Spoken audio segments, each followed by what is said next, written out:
if 0 less than equal to a less than equal to 3, 0 less than equal to b less than equal to 3, and the equation this has at least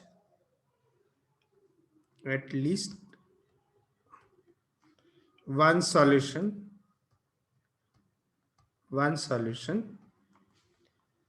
then find the value of, then find the value of a plus b. Find the value of a plus b.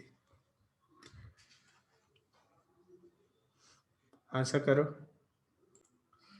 देखो कैसे करेंगे इस question को, मतलब approach क्या होगी इस question को करने का।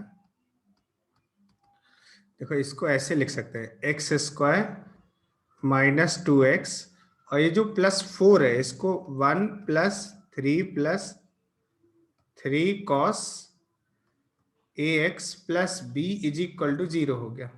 Is this clear?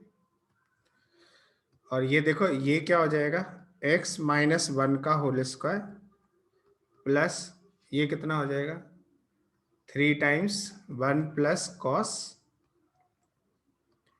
A x plus b is equal to 0। अब देखो ये क्वांटिटी जो है, ये क्वांटिटी हमेशा ग्रेटर देन इक्वल टू 0 है, और ध्यान से देखा जाए तो ये क्वांटिटी भी ग्रेटर देन इक्वल टू 0 है, क्योंकि cos x की सबसे छोटी वैल्यू कितनी हो सकती है, cos ऑफ एनीथिंग, ये -1 हो सकती है सबसे छोटी वैल्यू, और इसमें 1 ऐड कर दिया तो इस पूरी टर्म का जो सबसे छोटी वैल्यू है वो 0 आ सकती है। और ये क्वांटिटी चूंकि स्क्वायर है तो ये हमेशा ग्रेटर देन इक्वल टू 0 है। तो अब ये बोला जा रहा है कि दो नॉन नेगेटिव क्वांटिटीज का सम 0 है, तो ये एक ही सिचुएशन में पॉसिबल हो सकता है जब ये भी 0 हो और ये भी 0 हो, मतलब x माइनस 1 भी 0, x माइनस 1 की वैल्यू 0 हो, एंड साथ ही साथ 1 plus cos a x plus B का वैल्यू भी 0 हो, मतलब x का वैल्यू क्या हो जाए 1 हो जाए।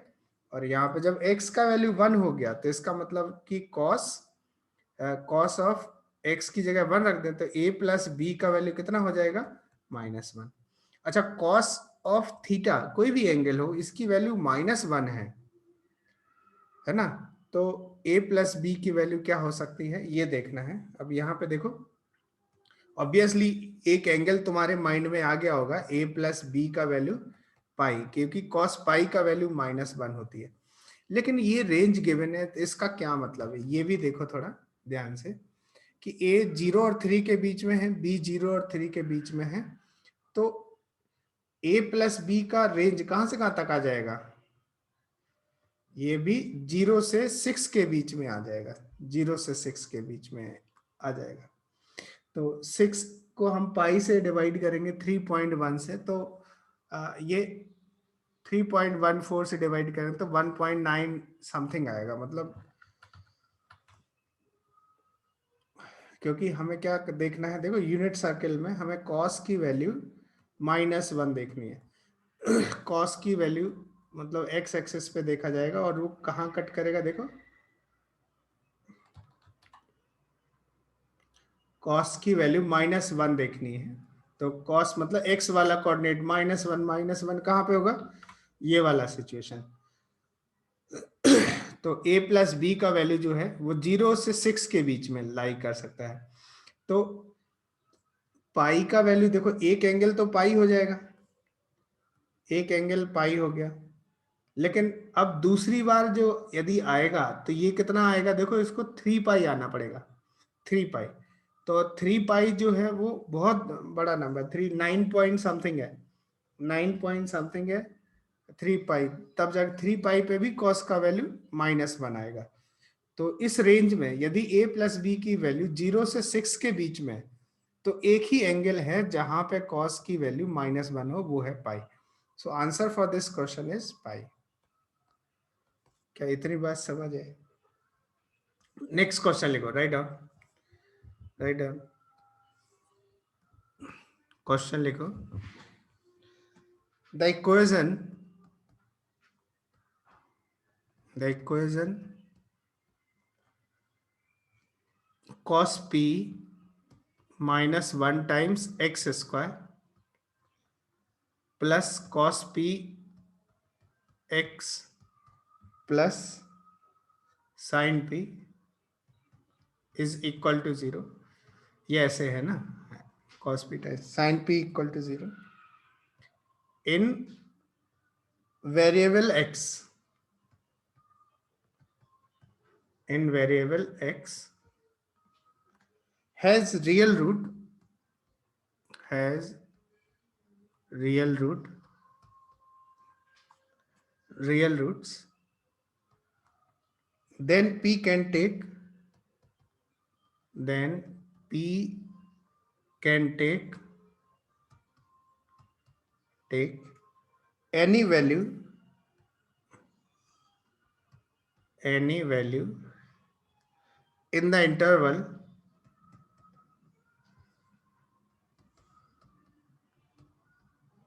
then p can take any value in the interval, a option लिखो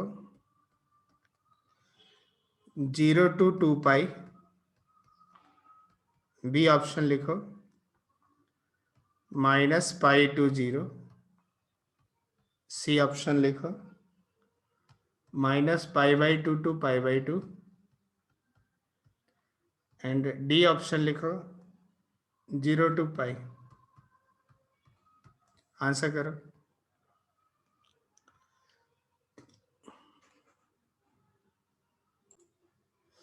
अच्छा, यहाँ पे ये जो है ना cos ऑफ p माइनस 1 नहीं है, ये सिर्फ cos p है, cos p माइनस 1 है, इस तरह से.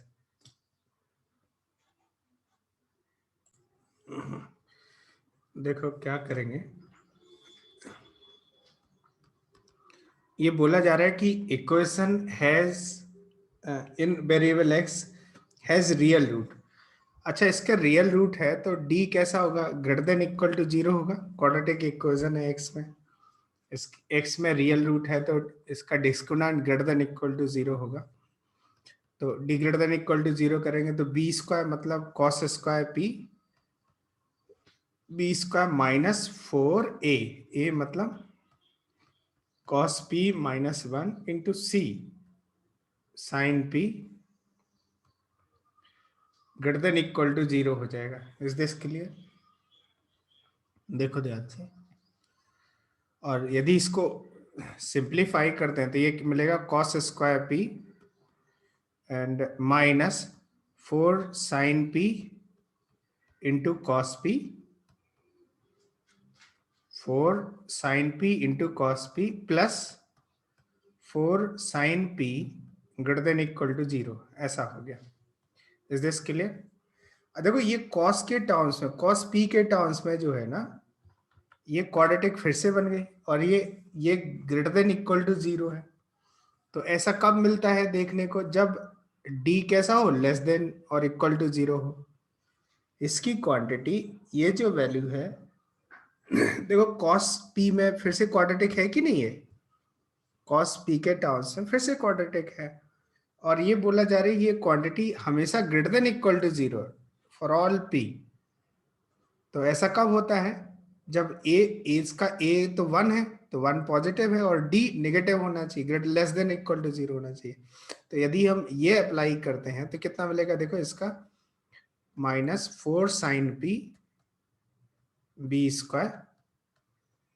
स्क्वायर माइनस 4a, a 1 हो गया, c कितना हो गया 4 sine p b square minus 4ac less than और इक्वल टू 0.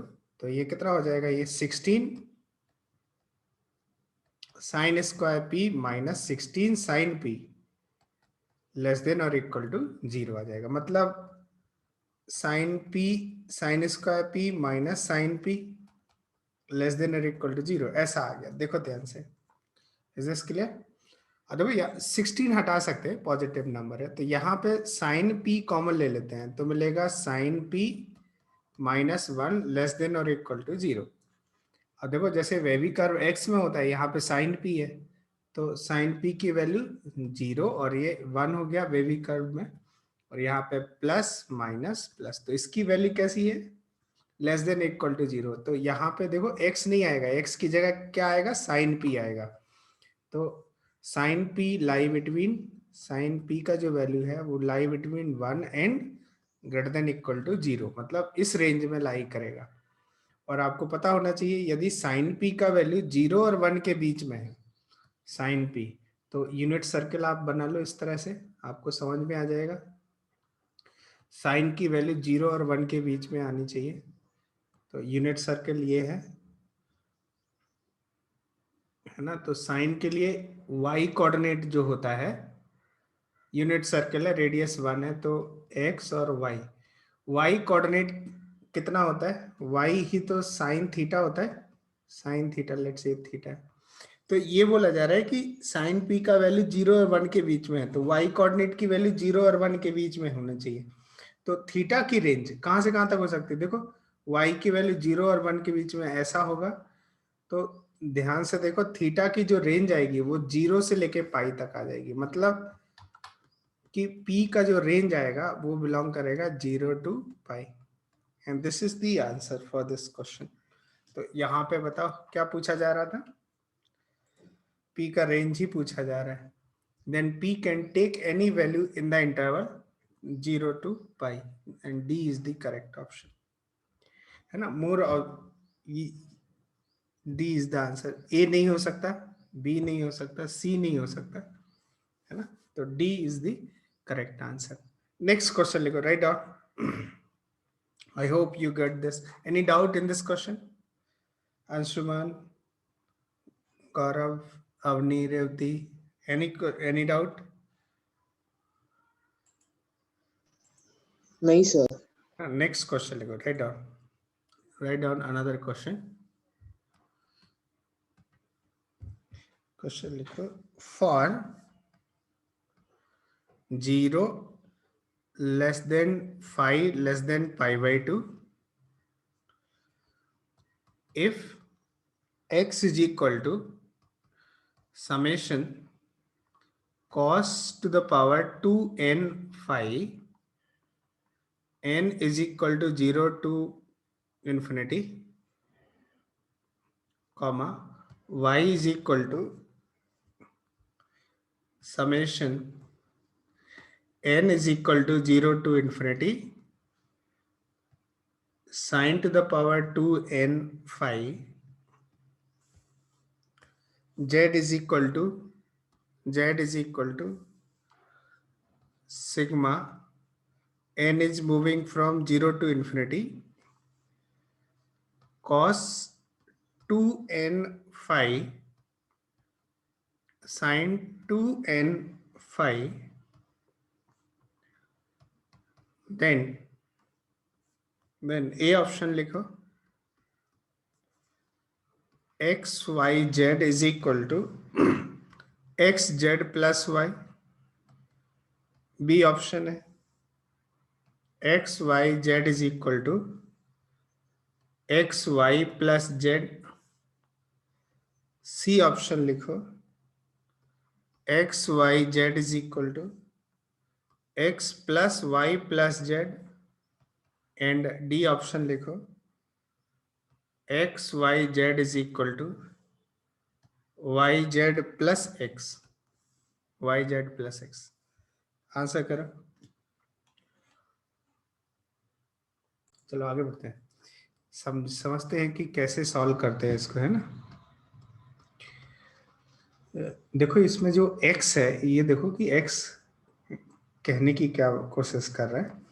तो x देखो, ये ध्यान से, n जब 0 रखोगे तो ये cos की पावर 0 फाई, तो 1 हो जाएगा, 1 प्लस, फिर n 1 रखोगे तो ये cos स्क्वायर फाई हो जाएगा, प्लस cos की पावर 4 फाई, प्लस cos की पावर 6 फाई, इस तरह से चलता रहेगा इवन, और ये इन्फानाइट तक जा रहा है। तो देखो ये इन्फानाइट जीपी है, तो x का वैल्यू क्या आ गया, इन्फानाइट जीपी का सम क्या होता है, a अपॉन 1 माइनस आर, तो 1 अपॉन a मतलब 1 है, 1 minus r is cos square phi, cos square phi हो गया। इस तरह से जैसे x आया, सिमिलरली ये साइन के लिए होगा, कि y क्या है 1 plus sine square 5 plus sine की power 4 5 plus and so on up to infinity. तो y कितना हो जाएगा 1/1 minus sine square 5। Call this B 1 and this B second. ऐसे ही z के बारे में देखते हैं। तो z क्या होगा z इज इक्वल टू, जैसे साइन और कॉस में था तो ये कितना हो जाएगा, similarly we can have for z as well. तो 1/1 माइनस ये आ जाएगा sine square 5 into cos square 5, sine square 5 into cos square 5, ये आ गया। ठीक है, और देख लो ध्यान से यहाँ पे, इज दिस क्लियर। और फाई जो है वो 0 से π/2 के बीच में, मतलब फाई जो है वो एक एक्यूट एंगल है, एक्यूट एंगल है। तो अभी हमें एक्स वाई जेड में एक रिलेशन डेवलप करना है। तो मैं एक काम करता हूँ कि एक्स को क्या लिख सकता हूँ, देखो यहाँ पे ध्यान से, कि 1 माइनस कॉस स्क्वायर 5 क्या होता है साइन स्क्वायर 5। तो साइन स्क्वायर 5 कितना हो जाएगा, क्या ये 1/x हो जाएगा। और ये देखो 1 minus sine square 5 cos square 5 होता है, तो कॉस स्क्वायर 5 कितना हो जाएगा, दैट इज 1/y, 1/y हो गया।